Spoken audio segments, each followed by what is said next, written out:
معزز علماء کرام، مفتیان ذوی الاحترام، محترم سامعین، میرے بزرگوں، دوستوں، ہم عمر ساتھیوں، عزیز بچوں، السلام علیکم ورحمۃ اللہ وبرکاتہ۔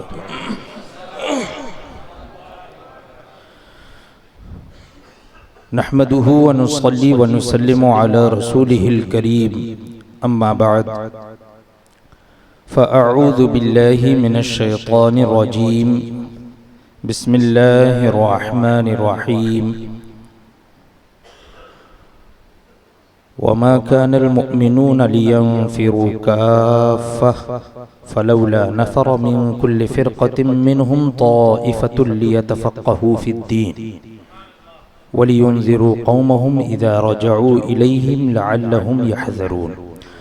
صدق اللہ مولانا العظیم وبلغنا رسوله النبی الامین الکریم، ونحن على ذلك لمن الشاہدین والشاکرین والحمد للہ رب العالمین۔ آئیے سب سے پہلے آقائے نامدار، مدنی تاجدار، روحی فدا جناب احمد مجتبی محمد مصطفیٰ صلی اللہ تعالی علیہ وسلم کی بارگاہ بے کس پناہ میں ہدیہ درود نچھاور کریں۔ اللہم صلی علی سیدنا و مولانا محمد معدن الجود والکرم و آلہ الکرام و ابنہ الکریم و بارک وسلم صلاة و سلاما علیک یا سیدی یا رسول اللہ صلی اللہ تعالی علیہ وسلم۔ الحمدللہ، آج ہم اور آپ یہاں ابو السراج یعنی حضور سراج ملت کے والد گرامی حضرت سیدنا محمد ابو الحاشم علیہ رحمت و رضوان کے عرس کی تقریب میں حاضر ہے، اور یہ اللہ والے جن کی یاد میں ہم محفلیں سجاتے ہیں، جیسا کہ ابھی آپ حضرات نے حضرت علامہ مفتی تفویض احمد صاحب قبلہ سے سماعت کیا کہ پھول گلی کی اس مسجد میں بارہا مجالس محافل کا انعقاد ہوتا رہتا ہے، تو اصل مقصد یہی ہے کہ مسلک اعلیٰ حضرت کی ترویج و اشاعت، اور یہی اعراس، یہی اجلاس، یہ وسیلہ ہے۔ علماء عوام سے مخاطب ہوتے ہیں اور مسلک اعلیٰ حضرت کی ترویج و اشاعت کا سامان مہیا کرتے ہیں۔ یہ بھی ایک طریقہ ہے، اور کیوں نہ ہو، اس لیے کہ دنیا دار دنیا حاصل کرتا ہے، مال کماتا ہے، کس طرح سے کہاں پروفٹ ہوگا، کہاں نفع زیادہ ہوگا، اس جگہ اپنا مال لگاتا ہے، لیکن وہ صرف اس دنیا ہی تک محدود ہوتا ہے، کچھ اپنے ساتھ لے جانے والا نہیں ہے۔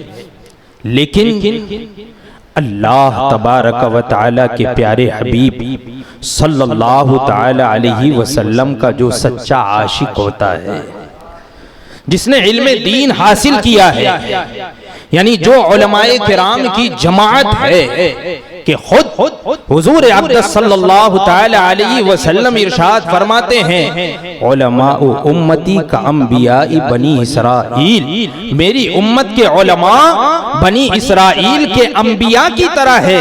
معاذ اللہ، اس کا مطلب یہ نہیں ہے کہ نبی کے برابر ہم مان لیں علماء کرام کو، نہیں، بلکہ بنی اسرائیل میں جو خدمات دین کی انبیاء کرام نے کی ہے، اللہ تبارک و تعالی نے اس امت پر ایسا کرم فرمایا ہے، اس کے پیارے حبیب صلی اللہ تعالی علیہ وسلم کے صدقے و طفیل اور ان کے وسیلے سے، ان کے فیضان سے اس امت کے علماء کرام دین کی ایسی تبلیغ فرماتے ہیں جو بنی اسرائیل کے انبیاء فرمایا کرتے ہیں۔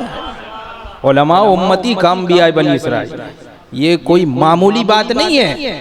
علماء کرام کا وہ درجہ ہے کہ یہ تو انبیاء کے وارث ہیں. یہ انبیاء کے وارث ہیں, انبیاء کرام کے وارث ہیں. آپ اس دنیا سے چلے جائیں, مال چھوڑ کر جائیں گے, آپ کا وارث جو ہوگا, چاہے بیٹا ہو, بیٹی ہو, بیوی ہو, جو بھی, اس کو اس کا حصہ ملے گا, حصہ شرعی جو بھی ہے. لیکن حضور اقدس صلی اللہ تعالی علیہ وسلم کی وراثت, آپ کا ترکہ یہ کیا ہے؟ حضور نے جو چھوڑ کر جا رہے ہیں تو حضور خود ارشاد فرماتے ہیں کہ میرا ترکہ مال نہیں ہے بلکہ میرا ترکہ علم ہے. علم ہے اور میرے وارث یہ علماء کرام ہیں. تو مجھے یہ کہنے میں کوئی جھجک نہیں ہے کہ آج جن کے عرس میں ہم حاضر ہیں وہ بھی حضور اقدس صلی اللہ تعالی علیہ وسلم کے علم کے ایک وارث کا عرس ہے, ایک وارث کا عرس ہے. کیونکہ آپ نے ابھی سماعت کیا, مجھے پہلے معلوم نہیں تھا, میں تو اب تک یہ سمجھتا تھا کہ پھول گلی مسجد جو ہے وہ حضور سراج ملت نے اس کی بنیاد ڈالی ہوگی, یا یہاں آپ جو ہے نے امامت شروع فرمائی. لیکن ابھی مجھے پتا چلا کہ 40 برس آپ کے والد گرامی حضرت سیدنا ابو الحاشم رضی اللہ تعالی عنہ نے یہاں پر علم کا فیضان لوگوں میں عام کیا, اور انہی کی برکت سی کہ آپ کے جانے کے بعد, آپ کے اس دنیا سے پردہ فرمانے کے بعد, آپ کی اولاد میں سے حضور سراج ملت علیہ رحمت و رضوان نے اسی مسلک کے اعلی حضرت کی ترویج و اشاعت کا ایسا کام کیا ہے, ایسا کام کیا ہے. اور کیوں نہ ہو, یہاں پر بتا دیا کہ اللہ تبارک و تعالی خود ارشاد فرماتا ہے وَمَا كَانَ الْمُؤْمِنُونَ لِيَنْفِرُوا كَافَّةً. تمام مومنوں سے تو یہ ہو نہیں سکتا کہ سب کے سب نکل پڑے, سب کے سب علم حاصل کرنے کے لیے نکل پڑے, سب کے سب عالم بننے کے لیے مدرسے میں داخلہ لے لیں. نہیں, جیسے کہ دنیا میں آپ دیکھتے ہیں ڈاکٹر سب کے سب نہیں بن سکتے, انجینئر سب کے سب نہیں بن سکتے, ویسے ہی عالم سب کے سب نہیں بن سکتے ہیں. تو اللہ تبارک و تعالی خود ارشاد فرماتا ہے وَمَا كَانَ الْمُؤْمِنُونَ لِيَنْفِرُوا كَافَّةً. مومنوں سے یہ تو نہیں ہو سکتا کہ سب کے سب نکل پڑے, تو کیا ہو فَلَوْلَا نَفَرَ مِنْ كُلِّ فِرْقَةٍ مِّنْهُمْ طَائِفَةٌ. تو کیوں نہ ایسا ہو کہ ہر ایک گروہ میں سے ایک جماعت نکلے, ہر ایک فرقے میں سے, ہر ایک آبادی میں سے ایک جماعت نکلے, کچھ حضرات نکلے.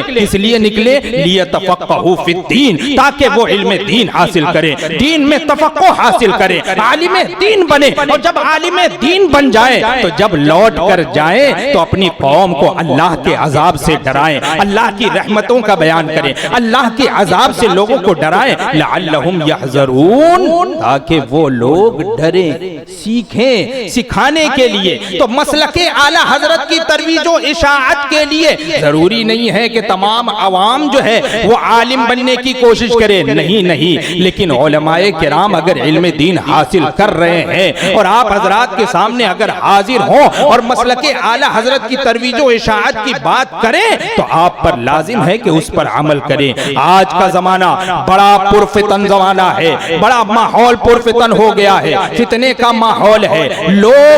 لوگ عوام کی بات نہیں کر رہا ہوں بلکہ علماء کرام کی بات کر رہا ہوں. وہ علماء, وہ دنیاوی علماء جو لوگوں کے ہاتھوں پر بک چکے ہیں, یا پھر ایسے علماء ہیں جو دنیاوی لوگوں کو اپنا بنانا چاہتے ہیں کہ کہیں وہ ہم سے روٹھ نہ جائے, کہیں وہ ہم سے دشمنی نہ اختیار کر لیں, کہیں وہ حسد میں جو ہے وہ ہماری باتیں نہ کھول دیں, ہمارے راز نہ کھول دیں. اس لیے کچھ لوگ جو بنام مفتی کہلاتے ہیں یا بنام عالم کہلاتے ہیں آج ایسی بات کہہ رہے ہیں کہ ہمیں اب جو ہے وہ اتحاد کر لینا چاہیے, وہابیوں کے ساتھ اتحاد کر لینا چاہیے, دیابنا کے ساتھ اتحاد کر لینا چاہیے, شیعوں کے ساتھ اتحاد کر لینا چاہیے, ان لوگوں کے ساتھ مل کر کام کرنا چاہیے. نہیں, کیا قرآن پاک میں نہیں پڑھا؟ اللہ تبارک و تعالی نے بار بار یہ ارشاد فرما دیا ہے یا ایھا الذین آمنوا لا تتخذوا الکافرین اولیاء من دون المؤمنین. اے ایمان والو,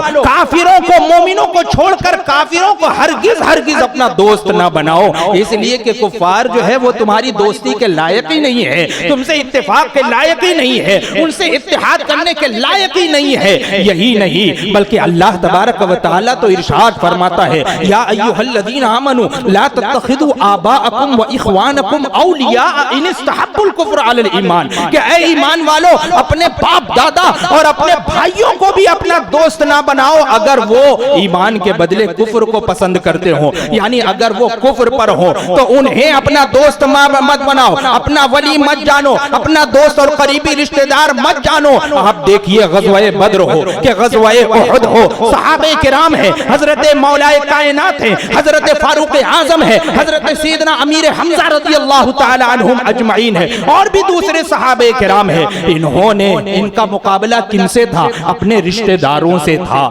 اپنے لوگوں سے تھا، اپنے قریبی رشتہ داروں سے تھا، لیکن یہ نہیں دیکھا ان حضرات نے کہ یہ میرا ماموں ہے۔ حضرت فاروق اعظم رضی اللہ تعالی عنہ نے اپنی تلوار سے اپنے ماموں کا قتل کیا غزوہ بدر میں، اور بھی دوسرے صحابہ کرام ہیں جنہوں نے اپنے رشتہ داروں سے، یہی نہیں بلکہ بعض صحابہ نے تو اپنے والد کا بھی قتل کر دیا کیونکہ وہ کفر پر ہے۔ اللہ تبارک و تعالی ارشاد فرماتا ہے کہ وہ تمہارے باپ ہوں کہ تمہارے بھائی ہوں، اگر انہوں نے ایمان کے بدلے میں کفر کو پسند کر لیا ہے تو ہرگز ہرگز وہ تمہارے دوست نہیں ہو سکتے ہیں، تمہارے اپنے نہیں ہو سکتے ہیں۔ آج لوگوں کو اپنا بنانے کی بات کہی جاتی ہے، چاہے یہود ہو کہ نصارہ ہو، یہ بھی ارشاد ہو گیا یا ایھا الذین آمنوا لا تتخذوا اليہود والنصارى اولیاء بعضهم اولیاء بعض، یہود و نصارہ کو اپنا دوست مت بناؤ، اس لیے کہ وہ ہرگز تمہارے دوست نہیں بن سکتے، بلکہ ان میں بعض کے دوست ہیں، وہ ایک دوسرے کے دوست ہو سکتے ہیں لیکن ہرگز ہرگز ایمان والو وہ تمہارے دوست نہیں بن سکتے ہیں۔ اور کیوں بنیں گے؟ اس لیے کہ خود حضور اقدس صلی اللہ تعالی علیہ وسلم نے ارشاد فرما دیا ہے ایاکم و ایاہم لا یضلونکم ولا یفتنونکم، تم ان بد مذہبوں کو دور بھگاؤ، ان کو اپنے سے دور کرو کہ کہیں وہ تمہیں گمراہ نہ کر دے، کہیں وہ تمہیں فتنے میں نہ ڈال دے۔ اللہ تبارک و تعالی ارشاد فرماتا ہے لا تجد قوما یؤمنون باللہ والیوم الآخر، تم ہرگز ہرگز اس قوم کو نہیں پاؤ گے جو اللہ اور قیامت کے دن پر یقین رکھتے ہیں۔ کیسا نہیں پاؤ گے؟ لا تجد قوما یؤمنون باللہ والیوم الآخر، تم ان کو نہیں پاؤ گے، اس قوم کو یعنی ایمان والی جو قوم ہے اس کو نہیں پاؤ گے۔ کیسا نہیں پاؤ گے؟ یوادون من حاد اللہ ورسولہ، کہ وہ دوستی رکھے، وہ رشتہ داری رکھے، کن سے؟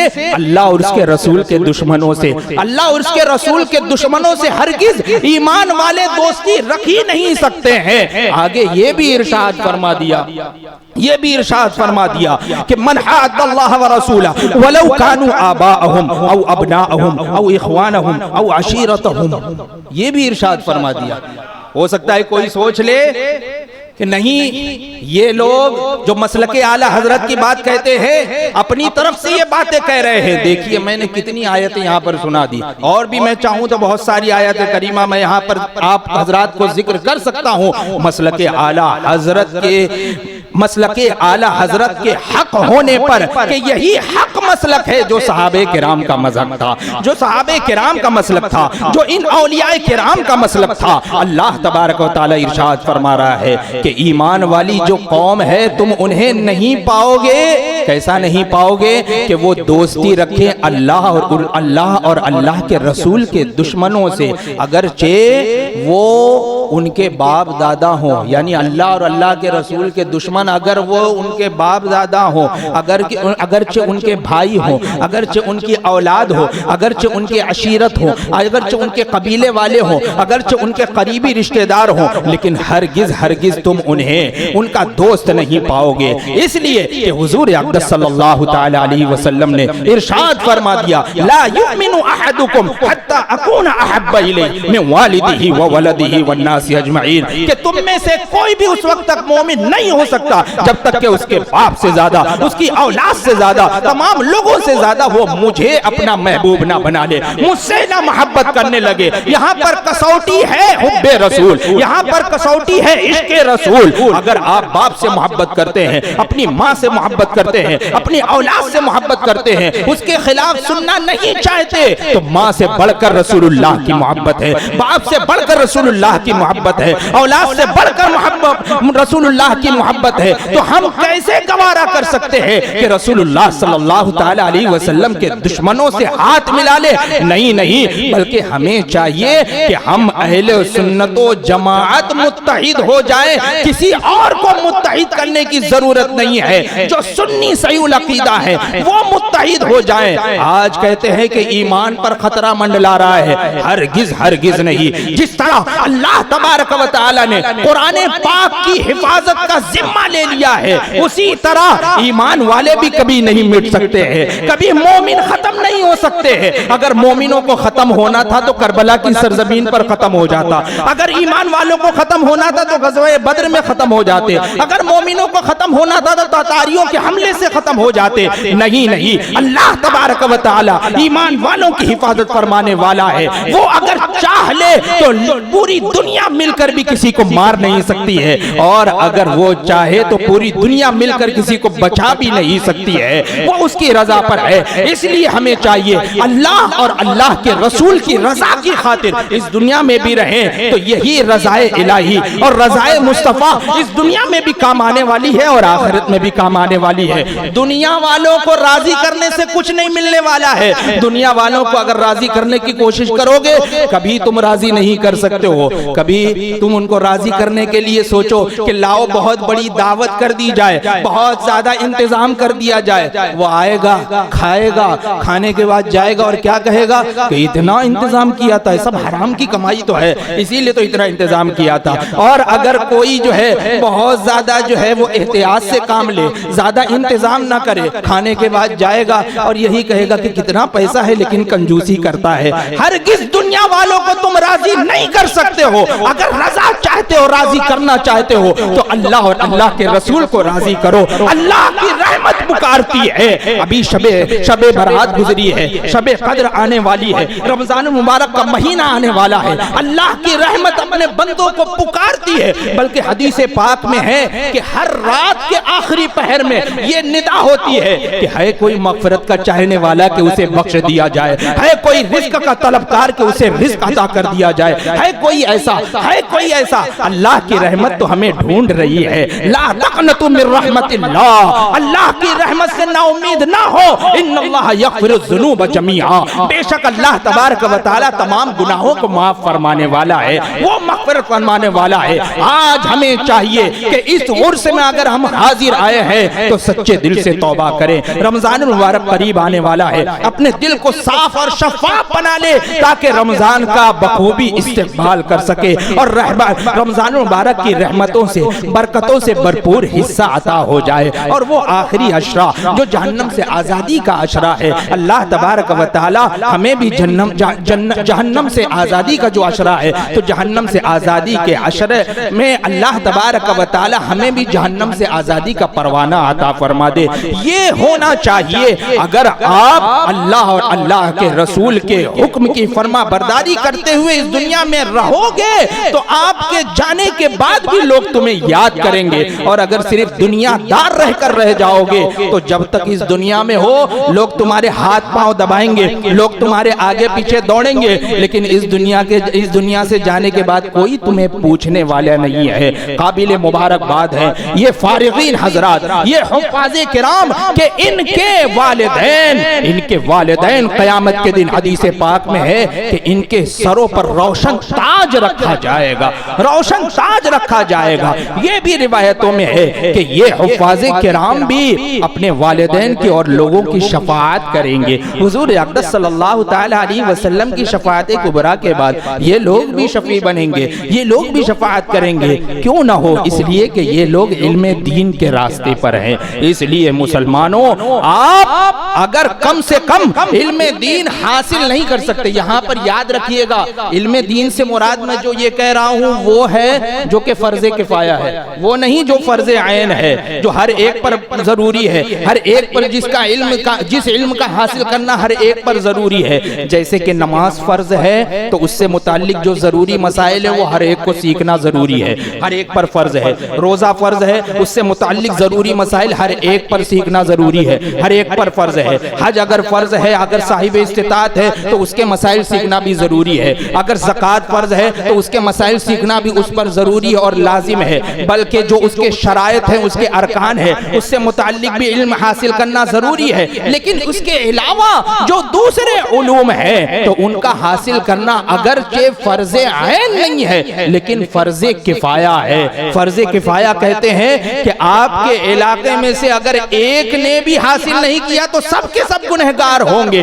تو احسان مانیے ان طالبان علوم دینیا کا کہ ان لوگوں نے علم دین حاصل کر کے آپ کے سروں سے فرض کو اٹھا دیا ہے، فرض کو ساقط کر دیا ہے جو کہ فرض کفایہ تھا۔ تو اس لیے آپ ان کی خدمت میں حاضر ہوں، ان کے دامن کرم سے وابستہ ہو جائیں۔ الحمدللہ یہ پھول گلی مسجد تو پہلے بھی مشہور تھی اور ابھی بھی مشہور ہے، اس لیے کہ آج جانشین سراج ملت حضرت علامہ مفتی ہاشمی میاں سید ہاشمی میاں مدظ اللہ العالی والنورانی اور آپ کے فرزندگان اور حضور سراج ملت کے اور دوسرے شہزادگان جو یہاں پر ہیں مسلک اعلی حضرت کی ترویج و اشاعت کا سامان مہیا کرتے رہتے ہیں۔ آپ حضرات ان علماء کرام کے دامن کرم سے ہمیشہ وابستہ رہے۔ اللہ تبارک و تعالی ہم تمام لوگوں کے عقیدے اور ایمان کی حفاظت فرمائے، مسلک اعلی حضرت پر قائم اور دائم فرمائے۔ وآخر دعوانا ان الحمدللہ رب العالمین۔